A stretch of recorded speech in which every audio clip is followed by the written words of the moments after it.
They always say the night is quieter. That's a lie. Silence down here has a pulse. A low, steady thrum that comes from nowhere, like the building itself is breathing. The lights flicker not because they're old, but because something is always brushing against the edge of the archive's wards, testing them, whispering to see if anyone's listening. And I always am. My name is Carl Mercer.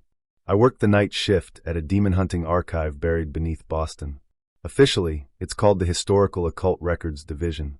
To most people, it doesn't exist.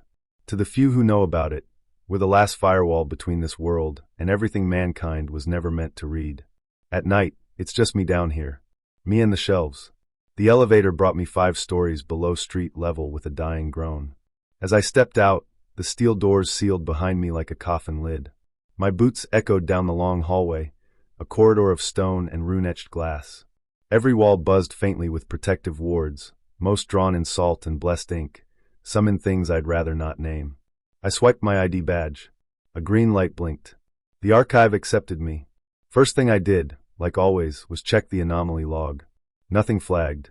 No temp spikes, no motion in forbidden aisles, no static bursts on the audio grid. Good. That meant either tonight would be easy, or something was already here and didn't want to be found. I walked the main aisle slowly. Ancient books whispered when you passed them, the kind of murmurs you couldn't quite hear unless you stopped and leaned in. The air always felt heavier in Vault Sector 9. That's where we kept the sealed items, the ones that can't be moved, can't be studied, and certainly can't be opened. I paused at Vault 9's door. The temperature dropped, just slightly. Enough to fog my breath. I looked at the protective glyphs along the steel surface. They were dimmer than usual. Faint. I reached out, touched the center rune with my gloved finger, and it pulsed once. That's when I felt it. Something had passed through here. Not physically. No fingerprints, no blood trail.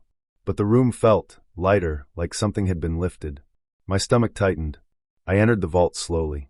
It was a circular chamber lit by hanging bulbs, each enchanted to flicker if a ward was broken. All lights were steady. No sound, no sign of disturbance. Until I looked at the case. Glass box number 219, bottom shelf, reinforced with silver and obsidian latches. The label read, Infernal Ledger of Bane Names, do not touch /see/read/breathe upon. And it was empty. Gone. I stood there for a full minute, staring at the empty space. My pulse rose. I double-checked the vault log. No access recorded. No breaches.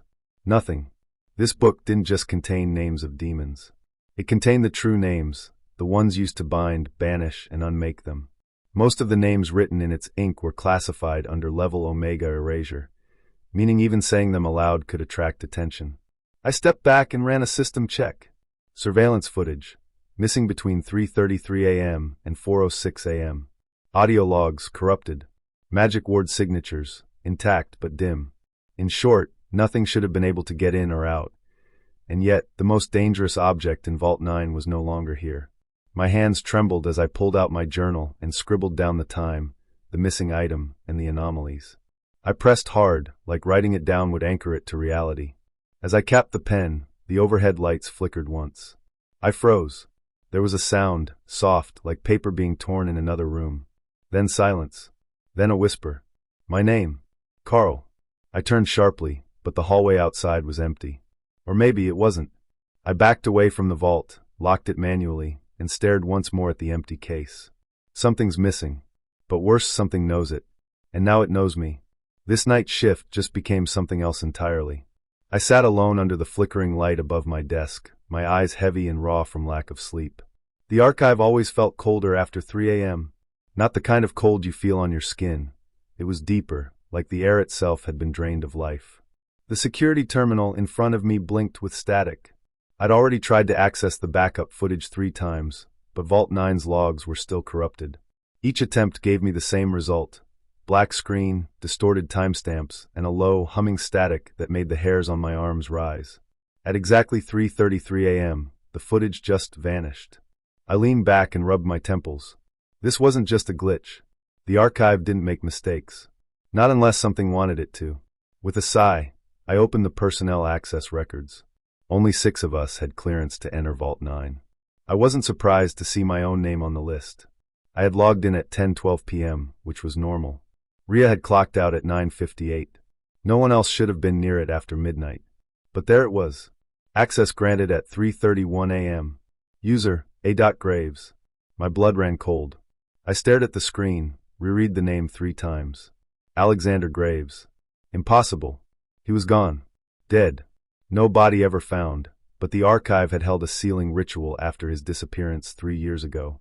Officially, he had been listed as consumed by breach. But that name, it was burned into my memory like an old scar. He was my mentor once, back when I first joined. The man who taught me how to read sigils backward and never, ever speak a demon's name aloud. He used to joke that the archive remembered better than people did. But here it was. His name. Logged just 2 hours ago. I tapped the screen, tried to open his access profile.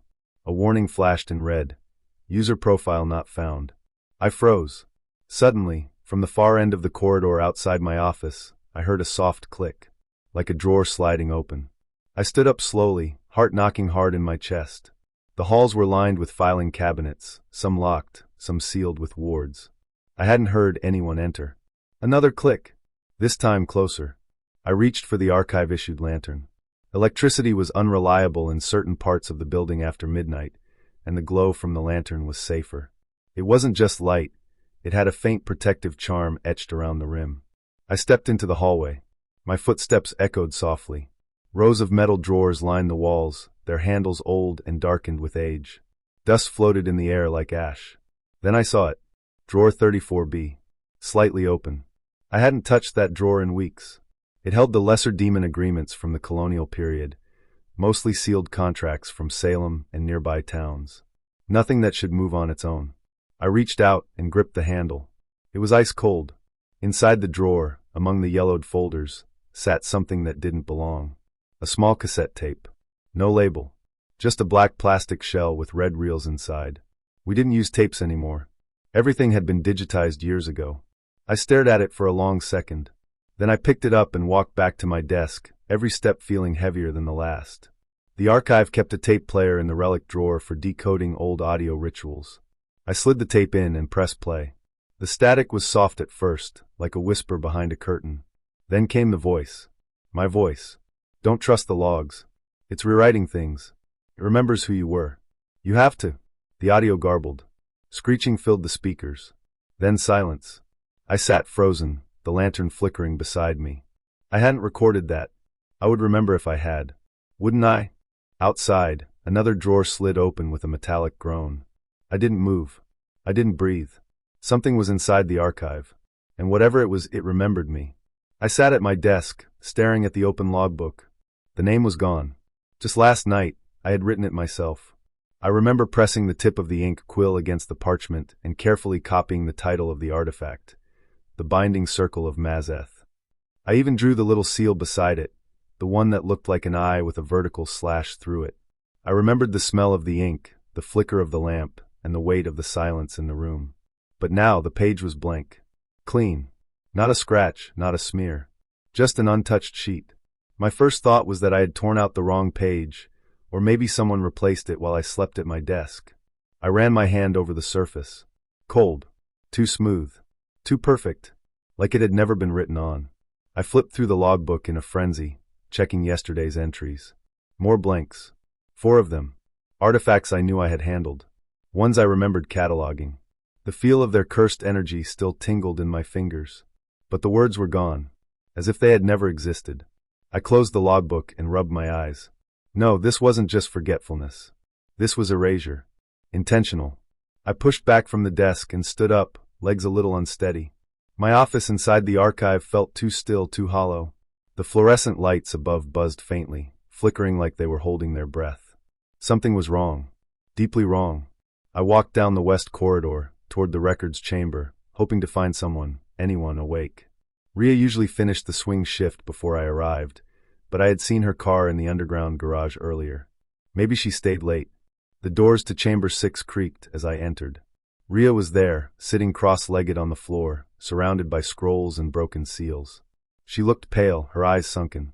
Her fingers trembled as she tried to sort through the parchment stacks. "Rhea?" I said quietly. She looked up slowly, blinking at me like she wasn't sure who I was. "Carl," she said after a moment. You still remember me?" I frowned. Of course I do. You're Rhea Lyons, Demon Artifacts Specialist.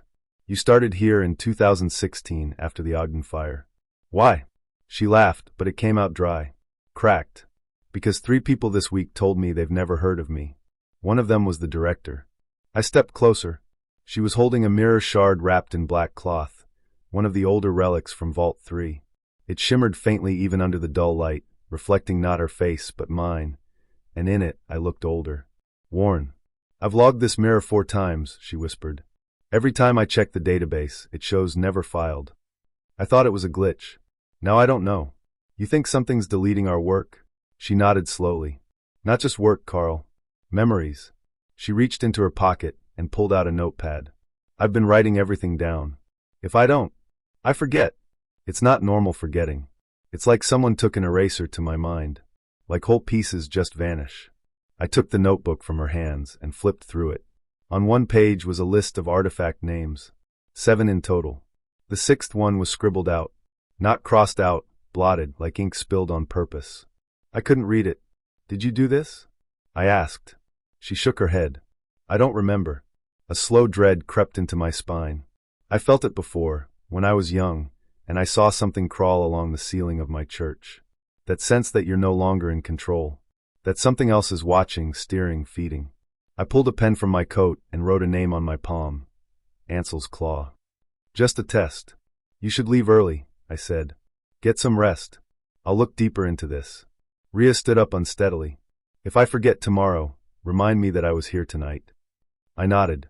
And Carl, she added before leaving, if you ever feel like you're losing parts of yourself, write it down. Even if it feels stupid. Because one day, you might look in the mirror and not recognize who's staring back.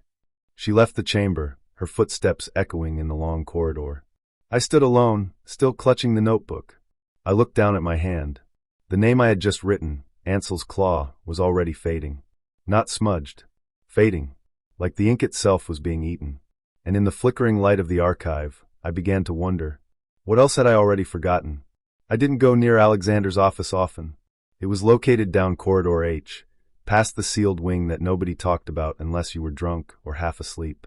It had been locked since the night he disappeared. We were told the entire area was under archival quarantine. Whatever that meant. But tonight, the lock on his door blinked green when I scanned my badge. I hadn't even touched it. It opened with a soft hiss, and a stale wave of air spilled out. It smelled like dust and candle ash, with a trace of something metallic underneath. Like old blood dried into stone. I stepped inside. Everything was untouched. His desk, still cluttered with books and half-burned incense sticks. Papers yellowing with age. A coat draped over the chair like he had just stepped out for coffee 3 years ago. But there was something wrong with the walls. On the far end, behind the bookshelf, I saw it. A circle had been drawn. No, it had been carved. Etched deep into the stone with jagged strokes. It was about 4 feet wide, made up of overlapping rings filled with symbols I didn't recognize. At first glance, they looked like writing, but the longer I stared, the more I felt like I was staring at something staring back. I approached slowly. My boots crunched over flakes of dried wax, and what looked like dead moths. Right at the center of the carved circle was a smear of black ink. Fresh. Someone had been here. No, something. My pulse picked up. I crouched beside the desk and opened the drawer. Most of it was filled with what you'd expect. Demon hunting field notes, old sigils drawn on napkins, a silver flask filled with holy water. Then wedged in the very back, I found it, a torn page. It was thick parchment, the kind we use for ancient grimoires. Burned at the edges, but still readable. Name fragment, on Mar. I ran my fingers over the ink. It tingled. Not warm. Not cold. Just wrong. The letters vibrated like something alive. Like they didn't want to be read. A wave of dizziness rolled over me. I had to steady myself against the desk. And that's when the alarms went off. The whole archive rumbled. Red lights pulsed along the ceiling like veins. Emergency shutters started slamming down across the floor. My radio crackled to life with static so loud it made me flinch. But no voice came through. I ran into the hallway, holding the torn page in my hand. The vaults were open. 3 of them. I counted the doors. Vault 9. Vault 6. Vault 3. All unlocked. All dark inside. I didn't go in. I didn't have to. I knew what was kept in Vault 3. A mirror. Not just any mirror. It was called the Warden's Gaze, a relic said to reflect the true form of what hunts you. Used by monks in the 12th century to trap shape-shifting demons in monasteries. It was supposed to be sealed in silver and blessed weekly by archive clergy. Now it was gone. I turned to go back, but I stopped cold. There were wet footprints behind me. Bare feet. Human-sized. Leading right out of Alexander's office. They weren't mine. I followed them with my eyes until they vanished halfway down the hall, like someone just stopped existing mid-step. The hallway lights flickered once. Twice. Then everything went dark. Somewhere in the black, I heard breathing. But it wasn't mine. I couldn't sleep after what I saw in Alexander's old office. That symbol, the circle etched in fresh ink, wasn't from any recorded language in the archive. It made my head feel heavy just looking at it, like it wasn't meant to be seen by human eyes. The torn page I found there with the half-written name, On Mar, felt like it was pulsing in my coat pocket. I needed to see what had happened in Vault 9. Not through cameras. They'd already failed me. But there was an older way. A forgotten method buried deep in one of the first archive manuals. A rite designed before electricity and monitors, before the archive trusted machines. A surveillance ritual. It wasn't in our standard protocols anymore. Probably too unstable. Or too costly. But I didn't care. I had to try. I gathered the items. A silver bowl engraved with scripture in 9 languages, some of them extinct. Salt from the lower crypt. A single shard of the binding mirror, one of the missing artifacts that had returned last night, cracked, humming, and silent. I laid them out in Vault 3, the only chamber that still had its original floor glyphs untouched. The light flickered above me. Not the usual stuttering hum, but more of a quiet breath, like the ceiling itself was exhaling. I drew the salt circle around the bowl and sat cross-legged on the cold floor. My voice shook as I began the incantation. I whispered in Latin first, then Old Greek, and finally English, my tongue dry as paper. Let me see what the eyes cannot hold. Show me what left no mark. As soon as the last word left my lips, the mirror shard inside the bowl lit up with a soft white glow. Then it turned black, like ink spreading underwater. At first, I saw nothing. Just darkness. But then movement. A long hallway. Vault 9. I recognized the stone columns, the crooked torch sconces. The camera had missed this. Whatever happened that night was unfolding in front of me now. The air in the vision rippled, like heat rising from asphalt. Then something stepped into view. It was shaped like a man, but it didn't move like one. It walked backward, every step unnatural and twitchy, like it didn't fully belong in our world. It wore no clothes, but pages of old parchment clung to its skin like armor, flapping soundlessly in air that wasn't there. Each page had black ink symbols, some I recognized, most I didn't. Its head was a torn scroll, tightly wound and bleeding ash. I wanted to look away. My body trembled. But the ritual held me in place. Then I saw him. Alexander. He appeared from behind one of the stone pillars, eyes glowing faintly with ink-black pupils. His face was thinner, paler. But it was him. "You're watching, Carl," he said softly. "Good. You've always loved to watch." I gasped. My breath fogged the bowl. The vision didn't stop. Alexander stepped toward the creature made of pages. "They'll never understand what we're doing. But you might. That's why I left your name untouched, for now." The creature turned slowly to the bowl, as if it knew I was watching. Then the mirror shard cracked in the bowl. The salt circle exploded outward, and I was thrown backward into the stone wall with a sharp grunt. My ears rang. My nose bled. I blinked. Everything was spinning. The bowl was smoking.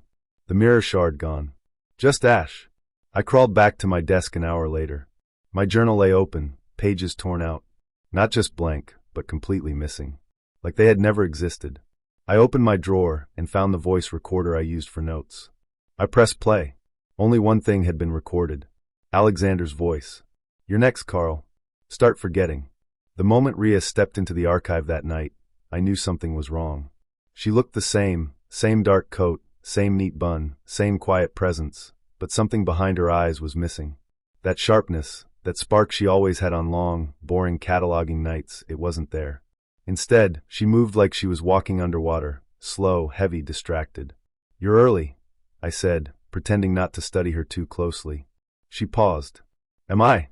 A strange chill ran down my spine. I looked at the old brass clock bolted to the hallway wall. 11:42 p.m. She always came at midnight sharp, like a machine. Never early. Never late. "Yeah," You're about 20 minutes early. She looked at the clock, frowned slightly, and nodded. Oh, time's been weird lately.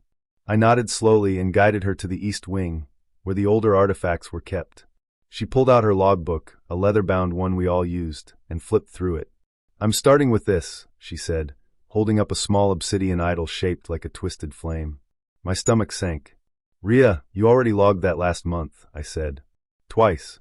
In fact, we marked it as no contact after the second incident. She looked down at it. No, this one's new. I walked over to her side and gently took the logbook from her hands. My blood ran cold. There was no entry for the idol. None. Not even blank pages. Just a big black smudge over the last 2 weeks of her notes. Like something had melted the ink or burned the memories right out of the page. Carl, why are you shaking? She asked, tilting her head. You're not remembering things right, I whispered. Rhea, something's messing with your mind. She blinked. I don't remember you being so nervous. You said you cataloged this already. Do you remember what happened afterward? She looked down. A pause. Her mouth opened, then closed again. I don't know. I can't remember yesterday either. I backed away. Not because I was scared of her, but because I was scared for her. She was unraveling right in front of me, and she didn't even know it. Wait here, I told her. I turned and rushed down the hall, past shelves of bound demon names, past jars filled with dead languages, until I reached the personnel directory terminal. I typed her name, Rhea Davins. Nothing. No profile. No staff file. No schedule. It was as if she had never worked here. No, that's not true. I remember her. We shared shifts. Coffee. Laughed at some cursed mirror that made people look slightly older every time they saw themselves. I remembered her. So why didn't the archive? I bolted back, heart pounding, shoes echoing through the silent hall. She wasn't in the corridor anymore. Rhea? I called. Silence. I walked slowly now, flashlight in hand. The beam slid across rows of black binders, iron-bound scrolls, and bone fragments sealed in glass. At the end of the corridor, the emergency lights flickered. Then I heard her voice. Faint. Floating. Like a whisper through a storm. Don't remember me. I froze. Rhea? A figure turned the corner up ahead. Just for a second. Just long enough for the lights to catch her silhouette. Her shoulders were slumped. Her hands hung at her sides. Carl, she whispered. I stepped closer. I'm here. Her voice cracked. It's taking my name. Who is? But she didn't answer. Instead, her shape began to unravel. Not violently. Not with blood or screams. But like an old photo left in the rain, fading, running, erasing from the world one layer at a time. Her eyes went first, then her lips, then the curve of her chin. Her clothes sagged in place before disappearing too. Then nothing. She was gone. No smoke. No scream. Just air. I staggered back, breath sharp in my throat, eyes darting around the silent corridor. She hadn't died. She hadn't teleported. She had been deleted. Not just from the room, but from the archive, from the records, from time. I pressed a shaking hand to my chest. My own name, Carl Mercer, was still in my memory. Still intact. But for how long? How long until I faded like she did? I returned to the Central Records Hall and opened my journal. I wrote one thing across the page in bold, shaky strokes. Remember Rhea Davins. Then I tore the page out, folded it tightly, and stuffed it into my boot. Because something was stealing memories now. And paper might remember longer than I could. I didn't know how long I'd been awake. Maybe it was night. Maybe it wasn't. Time inside the archive didn't work the way it used to. My watch kept blinking 3:33 a.m., stuck like a broken curse.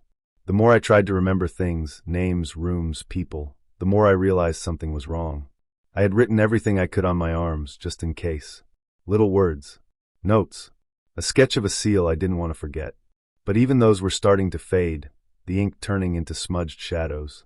I stood at the edge of the archive's western corridor, facing the steel door with the words, Access Forbidden, Section 0 carved in Latin. Most of us called it the erased wing. No one was supposed to go in. The vault didn't have a key. Only a name opened it, and I had that name, written on the back of a page I tore from Alexander's old notes. I whispered it slowly. Vartal. The metal door shivered. The sigils on its surface blinked like dying stars, one by one, until the lock clicked open with a sound like glass snapping underwater. Inside was nothing like the rest of the archive. The walls weren't made of stone. They were paper. pages sewn together with veins, stacked like skin. Some twitched when I passed. Others bled ink that dripped into a black river flowing through the center of the corridor. I stepped carefully, the air thick like syrup, every breath coated with the taste of old dust and dying words. The erased wing was supposed to house forbidden records, accounts of things too dangerous to remember, things that had been pulled out of history and stuffed into silence. I passed door after door, each one labeled with names I could barely read. Some were scratched out entirely. One simply read, "No eyes. No voice. Only memory." Another one had no label at all, just a mirror nailed to it, cracked and dark. I turned a corner and stopped. There, at the far end of the hallway, was a chair, and in it sat Alexander. His back was to me, but his reflection stared at me through a broken pane of glass on the floor. His eyes were completely black, filled with moving text, lines that scrolled and vanished faster than I could read. He looked the same as he had in the old photos, but hollowed, like something had carved the person out of him and left only the outline. "You made it," he said, not turning around.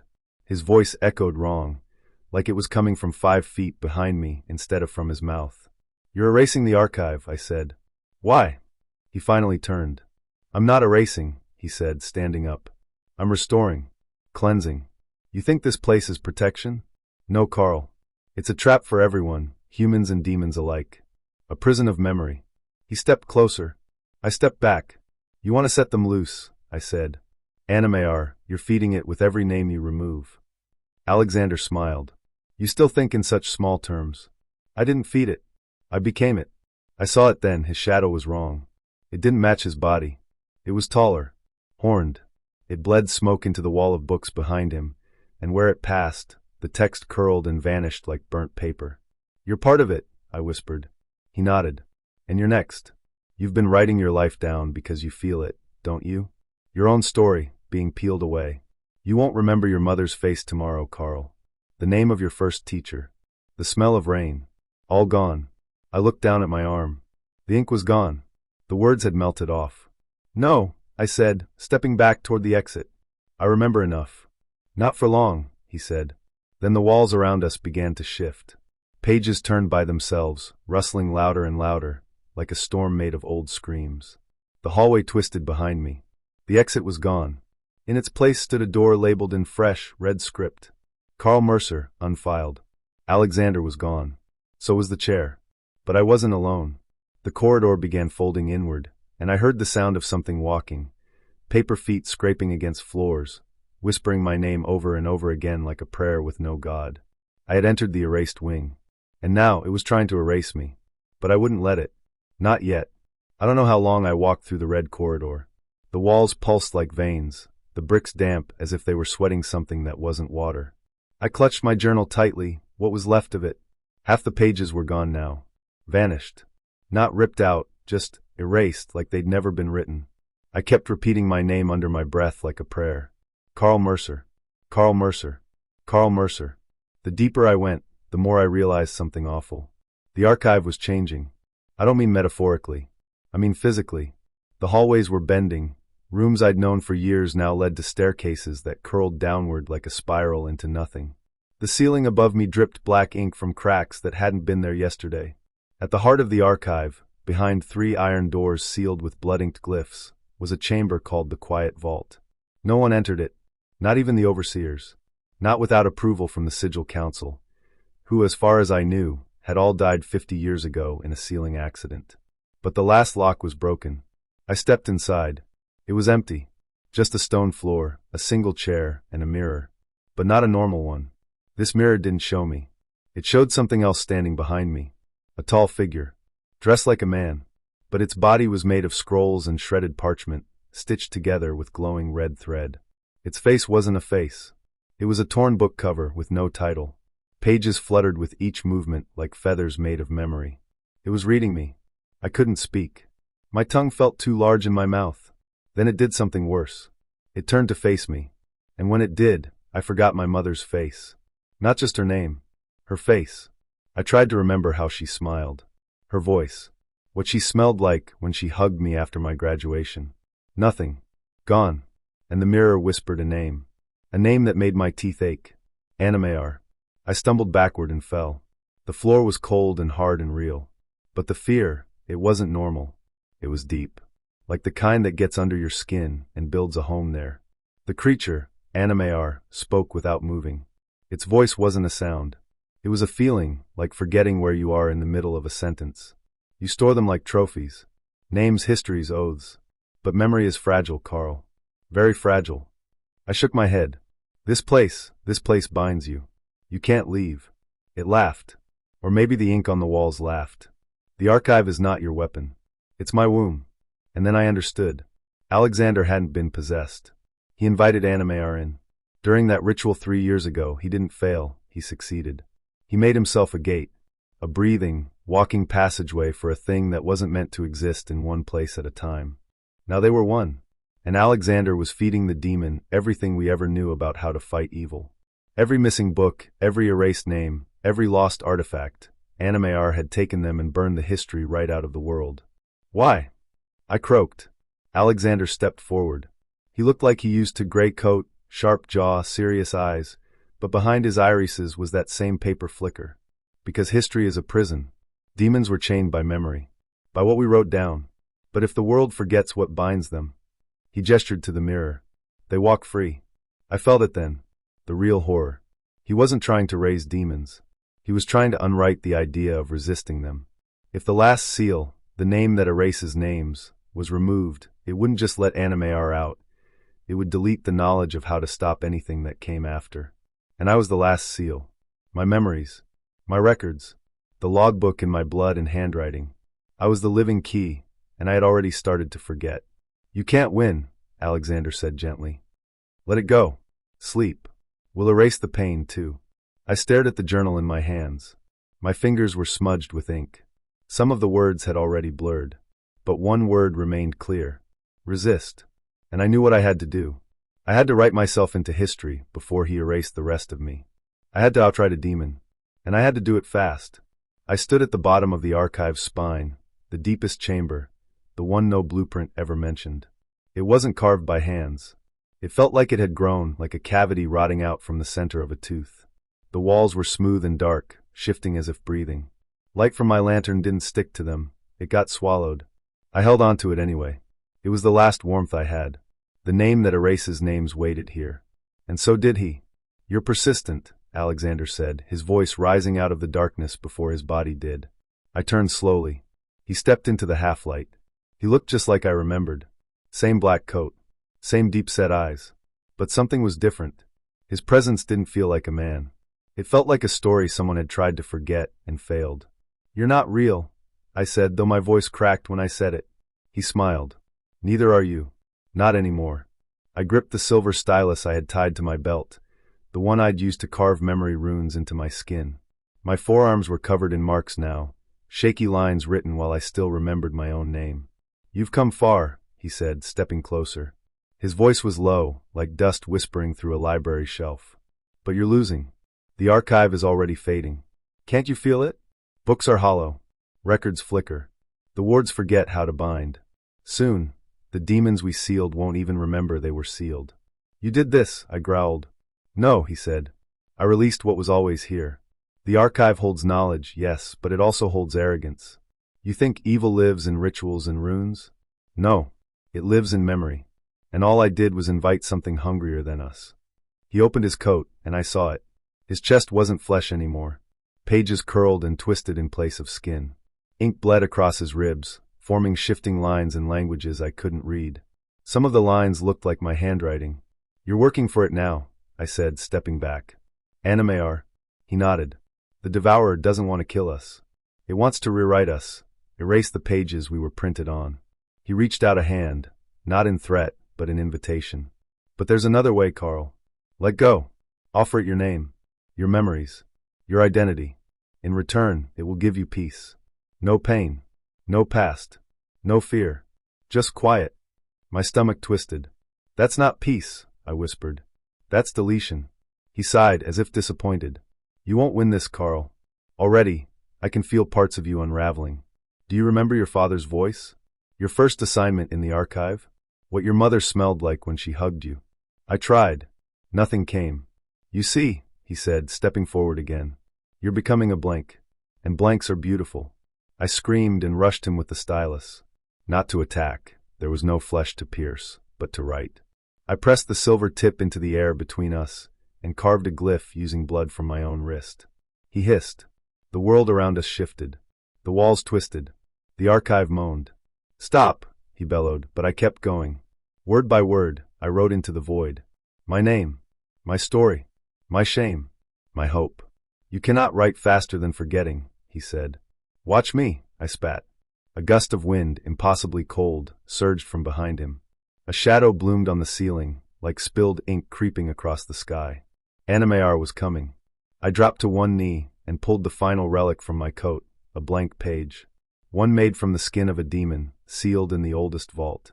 The only thing the devourer couldn't consume, because it recognized its own kin. I began to write. My name is Carl Mercer. I remember Alexander. I remember what he did. I remember what must be sealed. "No!" Alexander roared, lunging. Too late. I spoke the final syllable. The glyph lit up. A circle of flame erupted around us. The walls screamed. Pages flew like bats. My vision blurred as heat and cold slammed into each other. I felt something bite into my spine, like reality itself was trying to pull me apart. And then silence. Alexander was gone. The presence lifted. I was alone. I looked down at my arms. The names I had written there were gone. So was mine. I searched inside myself for something, anything. But I was hollow. I had sealed the devourer. The archive was safe. The world would remember. But I wouldn't. I dropped the pen. My hand didn't even feel like mine anymore. I whispered into the dark, "I hope someone finds my page." And then I stepped back into the hallway, no longer sure where I came from or who I was. The ink burned as I carved the letters into my skin. Not with a blade, but with the archivist's quill, an ancient tool forged from bone and cursed copper. It wasn't meant to be used on flesh, but I didn't have a choice anymore. I needed to remember. My name was fading.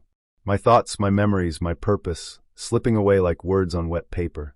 Every time I blinked, something else was gone. I could no longer recall my mother's face. My favorite book. The exact shade of Ria's eyes. Even the archive, this cursed place, was changing around me. Walls were folding into themselves. Corridors rearranged when I wasn't looking. The cold hum of the containment runes had gone silent. And above it all, the pages, they were falling from the air like ash. Blank pages. Hundreds of them. I sat in the vault of silence, deep beneath the archive. It was the oldest chamber, the first room ever carved when the archive was built hundreds of years ago. There was no light here, only the faint blue glow of the memory runes I had drawn in a circle around me. A circle that grew weaker every minute. And in front of me, just beyond that protective ring, stood Alexander. Or what was left of him. His face looked like melted paper. His eyes were inky holes that dripped down his cheeks. His voice was no longer a sound. It was a thought that slid into your skull without permission. "You're almost done, Carl," he said. "One more name, and it will all be quiet. Peaceful. Clean." I pressed the quill harder into my arm, dragging the last curve of the sigil for remembrance. Blood mixed with the ink. My body trembled, but the pain helped. It anchored me, reminded me I was still here. "I'm not giving it to you," I whispered. Alexander tilted his head. "You already have. You've been writing your name in the wrong places. On stone, on walls, on memory. I write on nothing, and nothing always wins." He stepped closer. My vision flickered. The protective circle sparked. I reached for the final page, the seal of witness, a parchment made from lambskin dipped in tears. I had only seconds. "Do you remember your father's voice?" he asked. I paused. He smiled. "Didn't think so." The world around me blurred. My name drifted in and out of thought like a half-remembered dream. C underscore underscore underscore M underscore underscore underscore underscore. I stabbed the quill into the parchment and began to write. The room exploded in soundless light. I saw words. Thousands of them. My memories turned into fireflies and flew back toward me. I saw myself as a child, reading by candlelight. I saw the day I first entered the archive, nervous and eager. I saw Ria smiling, telling a joke I couldn't remember, but I felt its warmth again. Alexander screamed. His body folded inward, pages tearing away from his skin like wings set on fire. "You were always meant to be a footnote," he shrieked. I looked up, ink and blood coating my hands. "I'd rather be a footnote," I said, "than be erased." The circle ignited. A wind without origin tore through the vault. The parchment lifted, glowing with every truth I could remember. The last thing I saw of Alexander was his hand reaching, not in rage, but in desperation, as he vanished in a ripple of silence. And then nothing. I woke on the archive floor. My arms were covered in scars, the ink long dried. The vaults were dark, empty, quiet. I stumbled to the main records terminal. My name was no longer in the system. The log said no one had worked the night shift for weeks. But the ink was still on my skin. I sat down at the desk, pulled out a fresh page, and began to write.